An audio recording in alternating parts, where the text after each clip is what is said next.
Estamos então aqui à nossa mesa e vamos continuar a nossa conversa sobre racismo e xenofobia.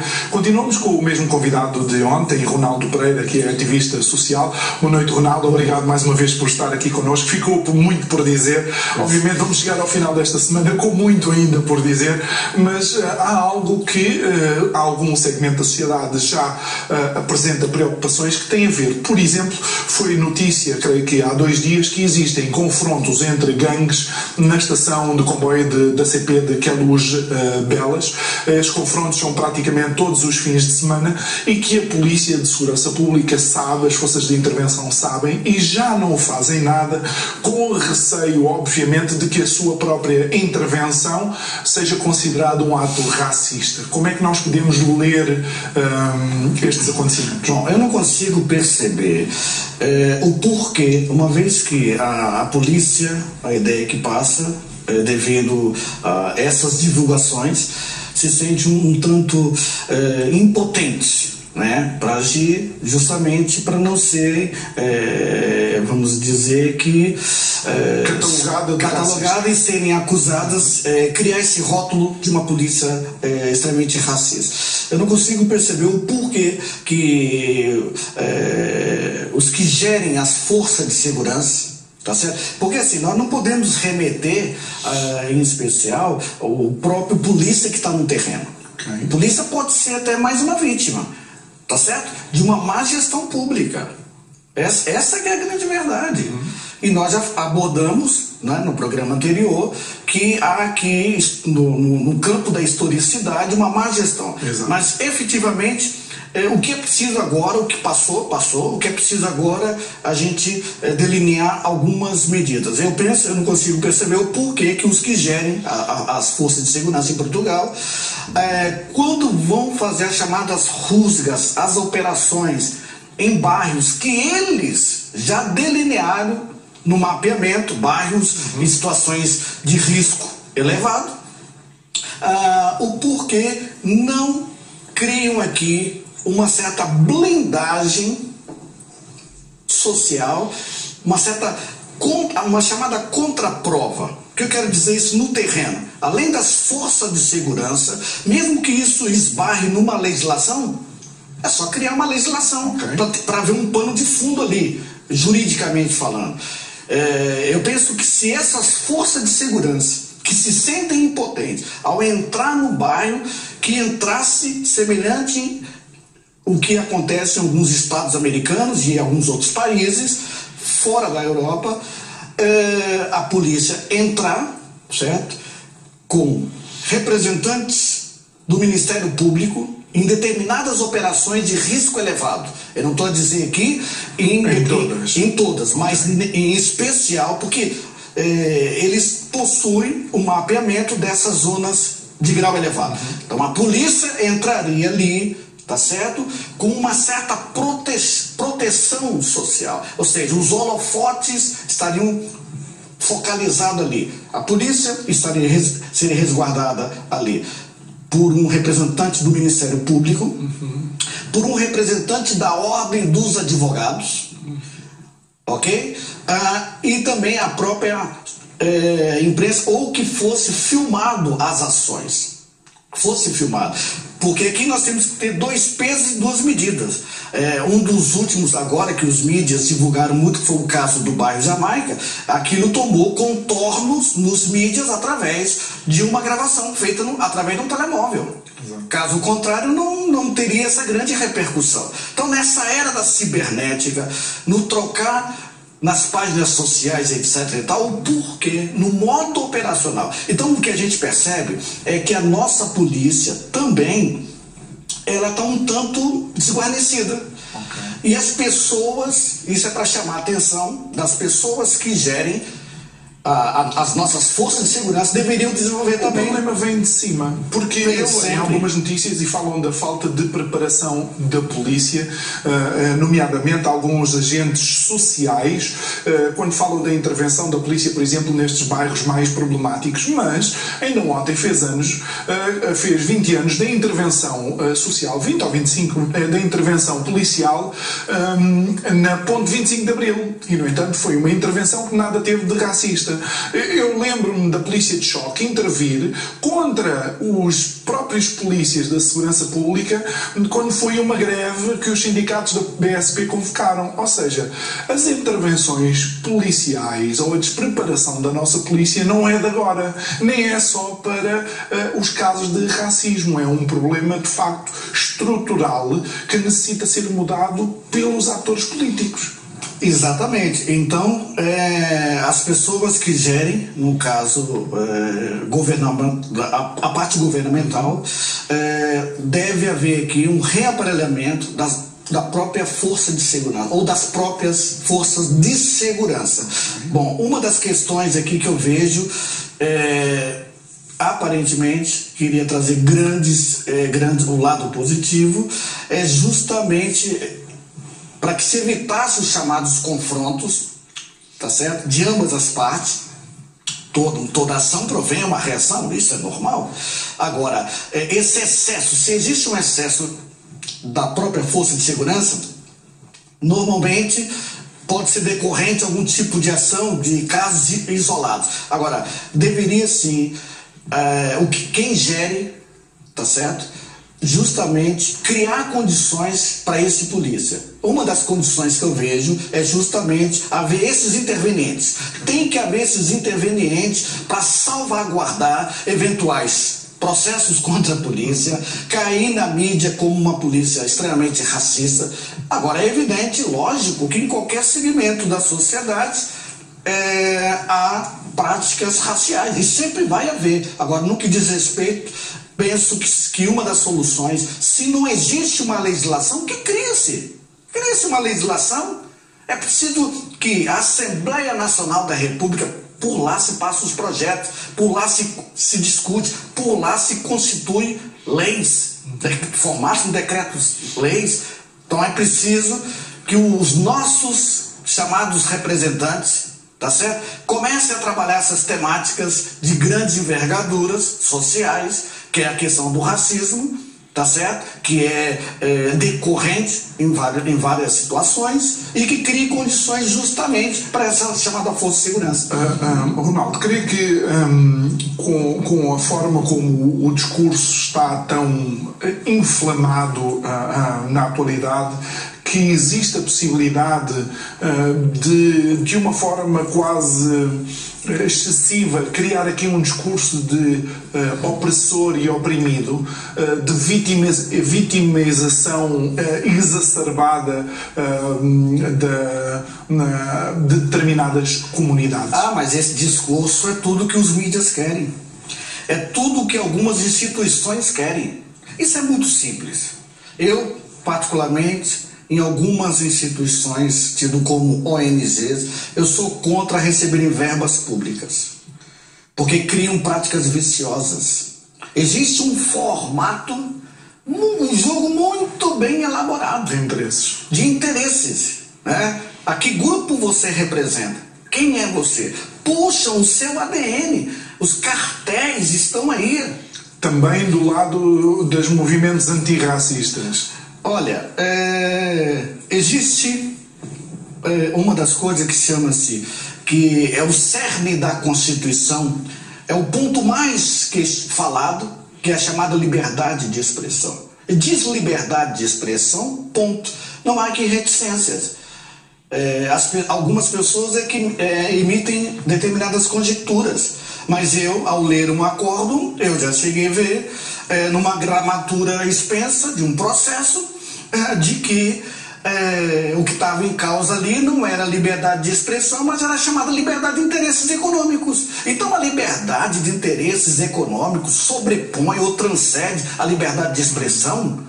Isso é uma verdadeira discrepância. Então, para atender interesse, olha, a grande verdade é que o dia em que a questão do racismo for discutida numa audiência pública, por que não debate isso numa audiência pública? Convoque a população. Eu tenho certeza que eu vou estar lá. Tenho certeza que os que nos assistem, muitos teriam e têm vontade de serem convocados. A população nunca é convocada. Justamente porque há aqui interesses em cima da mesa.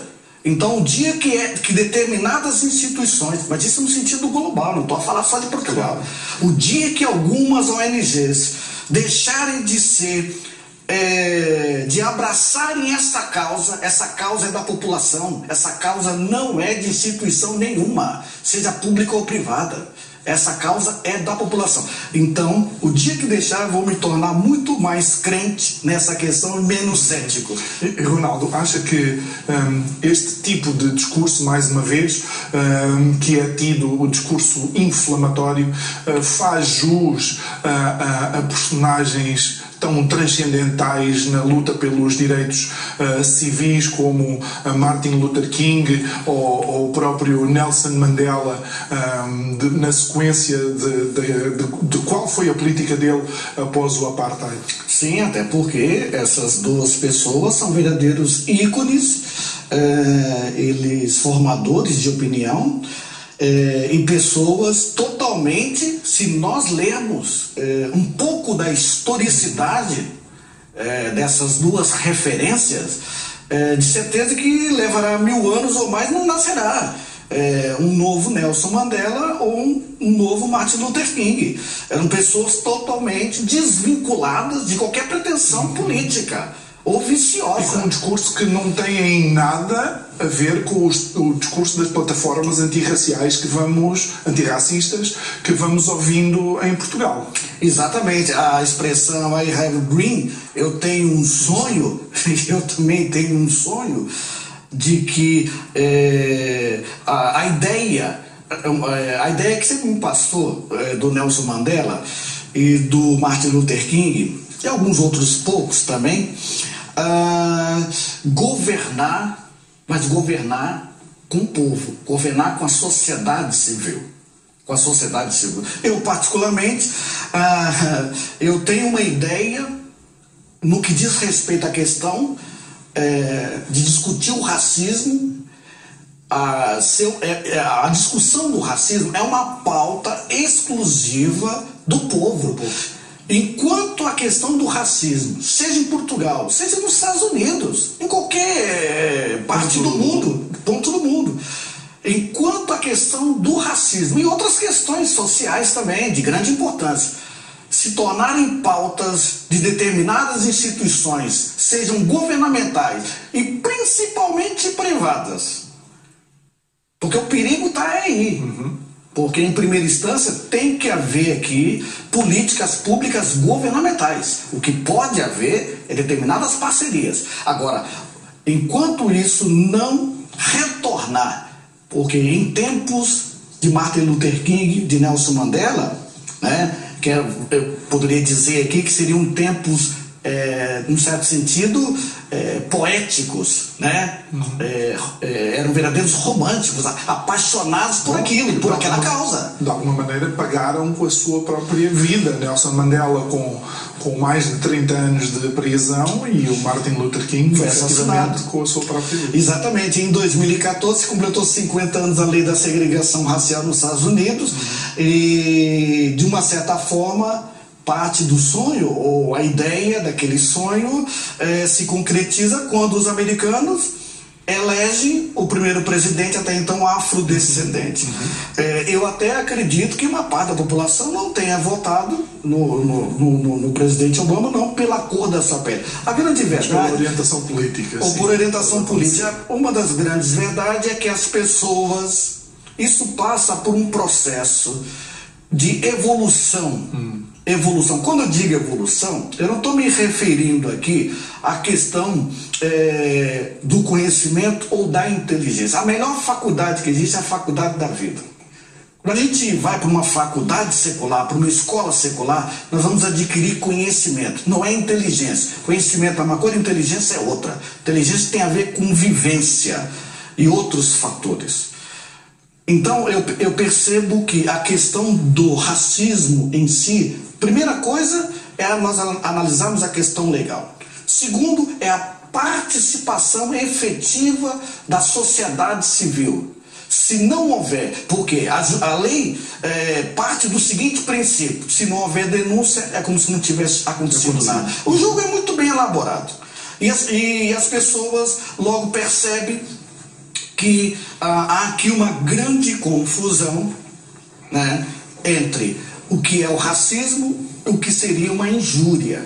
Okay. Mas eu estou me referindo aqui, juridicamente, não é a questão só da injúria no 181 do Código Penal, que é o crime da injúria, crime da chamada crime da desonra, mesmo do crime racial. Tem que haver aqui em Portugal, à luz do direito português, tem que haver exatamente, tem que haver aqui uma tipificação da chamada injúria racial. Ronaldo, como é que a sociedade normal, o meu vizinho do lado, o meu vizinho de baixo ou o meu vizinho de cima, consegue entender as diferenças culturais sem ser à luz da orientação racial? Ou seja, como é que o vizinho tem que entender, por exemplo, o facto de eu ouvir música muito alta? Ou como é que ele deve entender que eu como de uma determinada maneira? Entendo, porque por vezes as diferenças culturais deixam-se submergir da capa maléfica do racismo e ainda nos afasta mais uns dos outros. Sim, essa questão de associar, a grande verdade é que existe um jogo de interesses. Existe aqui um jogo em que se perpetua o racismo. Muitos lucram. É um negócio. Essa que é a verdade. O porquê não chamar essa sociedade para um debate público? Porque é um jogo de interesses muito bem elaborado. Olha, volto a falar, o dia em que se deixar de haver verbas públicas para determinadas instituições, eu acredito que isso vai retornar para a própria população. Agora, é evidente, por exemplo, onde eu vivo, né? Eu, juntamente com a minha família, eu posso dizer que eu vivo num prédio que é extremamente integrativo. Temos lá cidadãos nacionais, portugueses, brasileiros e angolanos, e cabo-verdianos, e vivemos até razoavelmente bem. Né? Eu, por exemplo, gosto muito de cozinhar, faço lá uma feijoada e convido as pessoas, e as pessoas gostam da feijoada, por exemplo, típica brasileira. Podia ter trazido qualquer coisa, porque a hora está avançada e a feijoada brasileira... É uma das formas, ou seja, tem que haver uma política, ok, de integração. Há um estudo muito bem elaborado, e foi divulgado nos mídias, que há uma problemática, um racismo de não integração nas escolas públicas, por exemplo, portuguesas, em que alunos, isso é uma denúncia, há um relatório que está sendo elaborado pela Comissão de Igualdade contra a Discriminação, tá certo? Em que já chegou-se à conclusão, dados estatísticos comprovam de que alunos, ok? Das escolas públicas portuguesas, alunos provenientes, aí que está o diferencial, alunos, uma certa particularidade, alunos provenientes das ex-colônias de África, alunos africanos, em que na maioria das vezes chumbam, deixam de frequentar as escolas, e isso tem se tornado uma grande problemática em Portugal, né? E isso suscita eventuais práticas ou não raciais. E por quê? E o interessante disso é que de facto aconteceu a mim, que eu nasci em Angola e quando vim de Angola já trazia a primeira classe feita e obrigaram-me a repetir a primeira classe, e no entanto vi um rapaz da minha idade que tinha vindo de França com a primeira classe feita e colocaram-no na terceira classe, se não me engano. Ou seja, estas diferenças não são só raciais, também, não sei, será que o racismo também está escondido no país de onde a pessoa vem? Será que é tão subtil na mente das pessoas? Olha, o racismo tem em qualquer parte. Em qualquer parte. Ele está institucionalizado. Extravasa a cor da pele? Sim, o primeiro, eu imagino que a questão da cor da pele seja um dos primeiros fatores. É o fator visual, né? É uma das coisas proeminentes, né? De uma pessoa, os seus traços, e depois, mas eu acredito que numa esfera muito mais superior, porque o racismo também gira em torno de uma certa hipocrisia. Essa que é a realidade. Porque se nós convergemos isso no terreno, vamos imaginar que uma pessoa nas suas relações, chegue com um bom carro, um anel de grau acadêmico, bem trajado, né? E a outra pessoa tomar conhecimento que aquela pessoa ostenta títulos, naquele momento a probabilidade do tratamento é 1. E nós sabemos que isso, olha, a grande verdade também é que as pessoas que mais podem, são as únicas que têm capacidade de validarem o racismo diário, são as pessoas que andam diariamente nos transportes públicos, as pessoas que carregam esse país nas costas. Essa que é a verdade. Daí o debate ter que passar para a esfera de toda a sociedade. Quanto a pessoas que carregam títulos, olha, em Portugal, carregava um título que aparentemente não tinha e chegou a primeiro-ministro. Mas vamos até ao Vox Pop e depois voltamos para a conversa. Ronaldo, muita da estrutura governativa em Portugal também não permite um diálogo tão aberto ou simplificado. Nós vivemos com uma estrutura burocratizada, que tem uma série de impedimentos, que é difícil acesso à informação, mas sei que tu, de alguma forma, tens um projeto, também tens um sonho, como disseste há um bocadinho, para criar algo que permitiria esse diálogo. Sim, veja bem, durante décadas se ouve falar no mundo global, certo? Porque a partir da era 2000 o mundo se tornou a cada vez mais global. O ir e vir, o troca de favores, os acordos bilaterais de reciprocidade, etc e tal. Eu tenho uma ideia, tá certo? E abracei essa causa, que é na construção e na constituição do seguinte lema: governar com o povo, administrar uma gestão, que é a criação de um conselho, ok? Um conselho popular, tá certo? Eu não conseguiria gerir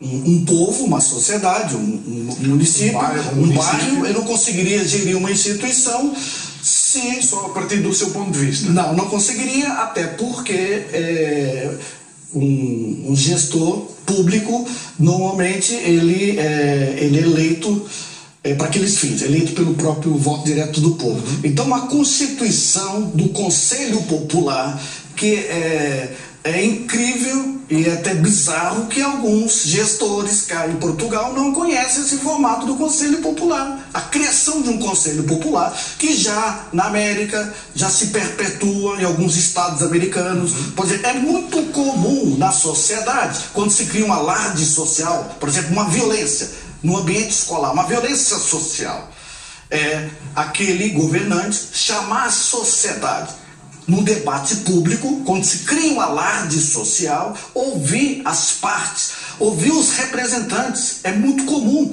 chamar representante da sociedade civil, seja da escola, da área do próprio desporto, da própria religião, pessoas que são formadores de opinião. Então a ideia que passa aqui é que não há interesse, tá certo? Efetivamente, que essas pessoas participem. Ok? Há aqui um formato, isso tem que ser desmistificado, tá certo? Que dificulta a intervenção das pessoas.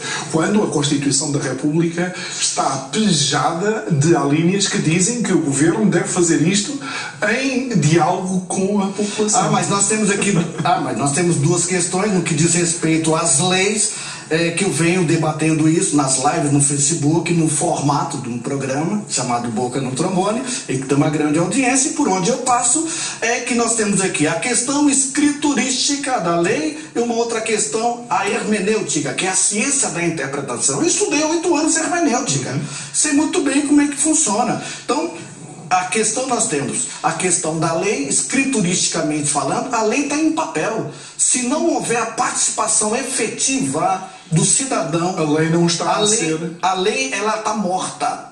A lei, ela só tem vida quando você participa, quando você é um cidadão participante, cobrando das autoridades. Agora, adentramos aqui numa outra questão problemática que tange a certas decisões a nível de acordos de tribunais, principalmente em problemas de grandes envergaduras na área do crime. Uma delas é a questão da violência doméstica e dos crimes de abusos sexuais, que eu constantemente venho no programa chamando a população, alertando a questão de eventuais interpretações que já suscitou uma série de discussões. Mas aquilo que nós temos estado a constatar é que, efetivamente, a Constituição da República Portuguesa prevê a participação do povo nestes diálogos necessários, seja na habitação, seja em qualquer área social, e aquilo que vemos é que realmente o povo não é ouvido. E na questão racial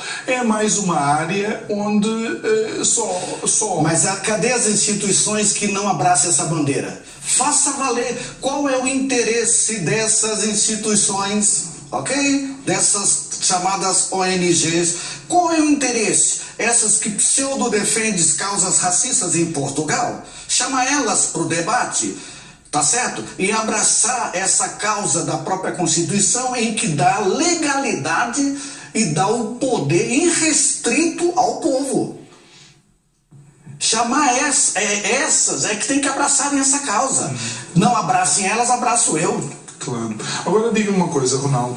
Não se nota também, e vem um pouco de encontro àquilo que creio que disse no outro programa, esta colocação de determinado segmento da sociedade em determinados bairros, não parece também que há uma discrepância a nível económico na intervenção ou no estado destas populações?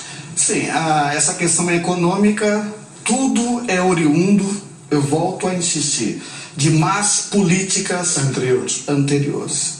O que nós estamos como sociedade civil hoje, essas discrepâncias, ok, que a gente ouve dos maiores interessados, que é a população. Há determinadas etnias que passa a ideia de que tem privilégios. Olha, nós temos a lei nua e crua. Voltamos na questão da interpretação, a questão da hermenêutica. É preciso que haja aqui um reaparelhamento até da própria hermenêutica, a própria interpretação, porque dá vazão a essas discrepâncias, tá certo? A quem interessa? A quem interessa o status quo, o manter esta situação. Mas, por exemplo, ainda ontem foi o Dia Nacional da Etnia Cigana, e saiu uma notícia em que o Estado tinha proposto ou ia dar bolsas a 100 alunos de etnia cigana. Não são estas decisões também elas próprias segregadoras? São decisões que suscitam as chamadas diferenças e aguça o racismo. Semelhante a essa questão, quando vamos pegar para efeito de laboratório a questão das cotas raciais, isso em território brasileiro. Quando foi designada as chamadas cotas, conseguiu-se algumas pessoas entenderem a questão racial no Brasil, e foi determinado, porque o racismo nada mais é quando se tenta obstruir as pessoas de terem acesso a espaços públicos e etc, etc. Isso é propriamente, o racismo é isso. O que vem acontecendo na sua maior envergadura cá em Portugal é o crime da injúria, da injúria racial. É evidente que há casos de racismo, sim, é verdade. Mas o que acontece? Tem que haver uma diferenciação. Agora, essa questão, sim, propriamente dessas decisões que parece que tornam tudo ainda mais... Só faz levantar, só suscita cada vez mais o racismo. Não é com esse tipo de medida. Essas são medidas não convencionais, são medidas antipedagógicas. A grande verdade é que, falando um pouquinho de pedagogia, não existe em Portugal uma legislação que deveria haver, tá certo? Específica de haver pedagogos em escolas públicas. E não temos pedagogos, temos lá o papel do psicólogo, não tirando mérito, mas não há pedagogos. Então é preciso algumas questões, tá certo, serem reformuladas, irem para o debate público, tá certo? Tem que haver a escola, os órgãos governamentais, tem que colocar a sociedade civil como participativa. Não pode haver aqui um distanciamento, ok? Desses segmentos que norteiam a sociedade, tá certo? Que constituem um conjunto de construção, tá certo? A criança, o pré-adolescente, o adolescente, o jovem, em todas as suas fases, passa-se por mudanças, sejam mudanças hormonais, mudanças no campo fisiológico, mudanças psíquicas, e etc. Está sendo construído, então, a família, ok?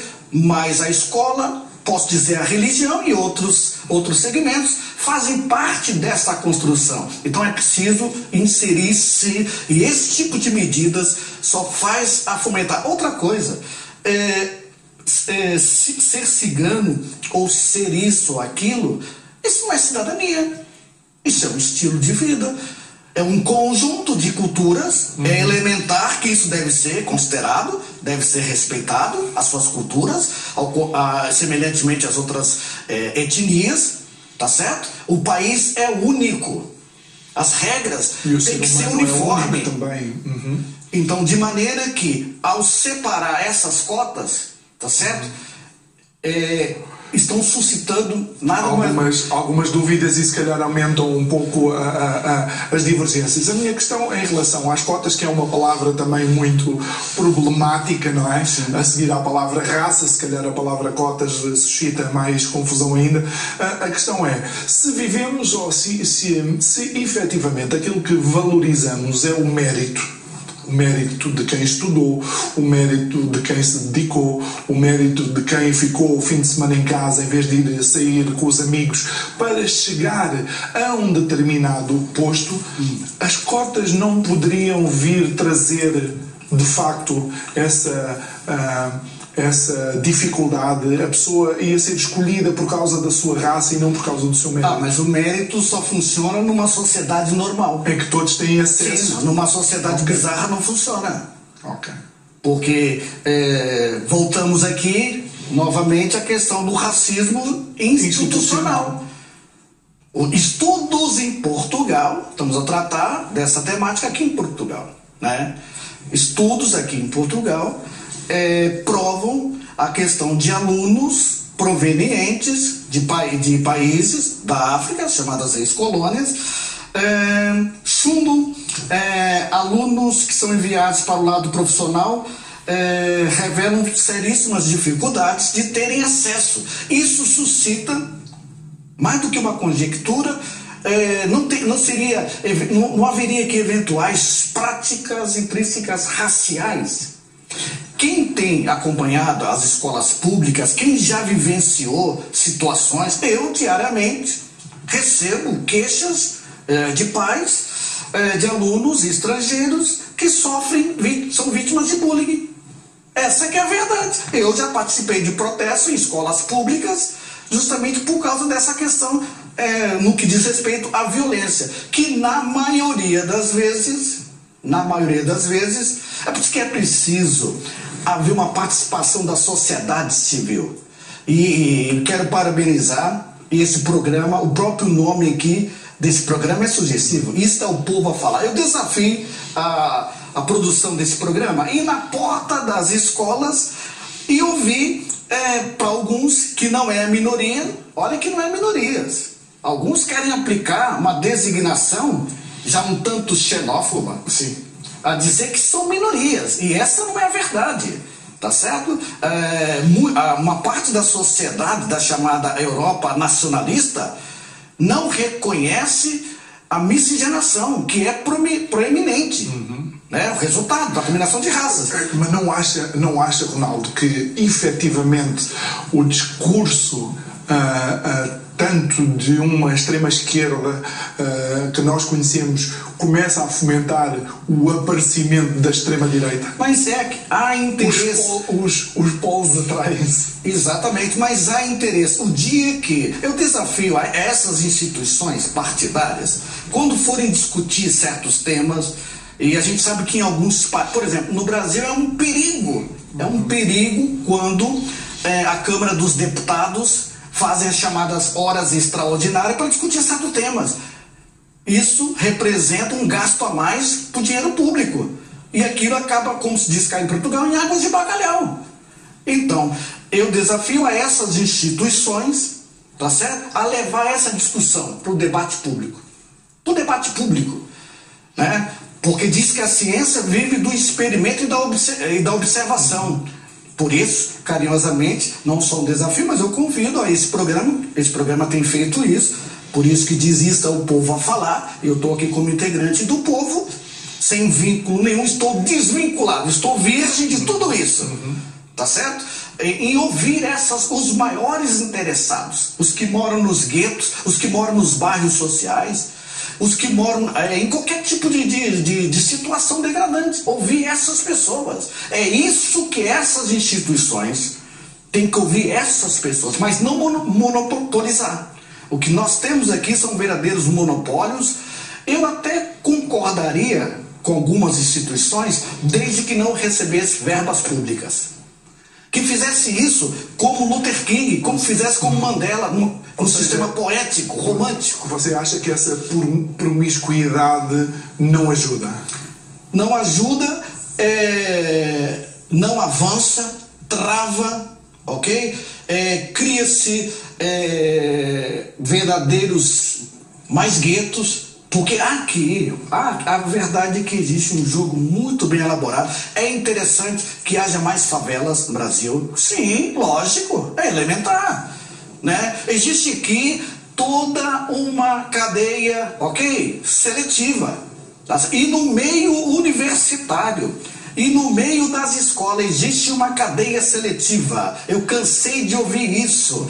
É preciso que X avance e Y ficam pelo caminho. De uma determinada etnia. É preciso, eu desafio a certas universidades, embora vivemos um período de dados confidenciais, lógico, temos que respeitar, são regras impostas pela União Europeia.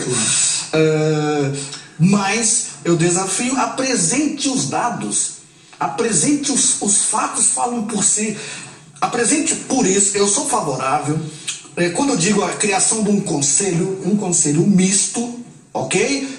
De várias etnias, e que esse conselho tenha um assento perpétuo efetivamente na sociedade civil, nas instituições, seja nas universidades, seja numa plataforma governamental. Tem que haver participação efetiva, extrair da própria população, sem ligações partidárias. E só a partir daí é que, de facto, o diálogo é um diálogo aberto e as soluções podem começar a aparecer. Podem aparecer.